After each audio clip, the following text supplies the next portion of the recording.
जिले में डीओ मीरपुर ख़ास पुट समेत स्कूल ते छापो हणी हाज़िरी रजिस्टर पाण सां गॾु खणी वियो। हायर सेकेंडरी स्कूल जी हेडमास्टर मीर ज़ाहिद साल पर प्रेस कॉन्फ्रेंस कंदे चयो त डीओ मीरपुर ख़ासि मुसलसल 1 साल खां नाजायज़ कम वठण लॻाए तंग करे पियो। हुन चयो त डीओ सुबुह जो असेंबली वक़्तु पुट सां गॾु पहुची उस्तादनि खे घटि वधि ॻाल्हायो ऐं हाज़िरी रजिस्टर ते मौजूदु उस्तादनि खे ग़ैर हाज़िर लिखियो।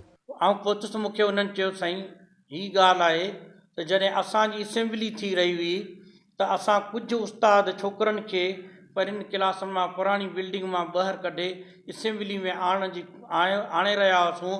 डीओ साहिबु छा कयो, असां सभिनी खे हुनजो पुटु उस्तादनि खां मस्ट्रोल फुरियो ऐं कुझु उस्तादनि सां घटि वधि ॻाल्हाई ऐं उन मस्ट्रोल ते एबसेंट करे ऐं असां असेंबली कराई।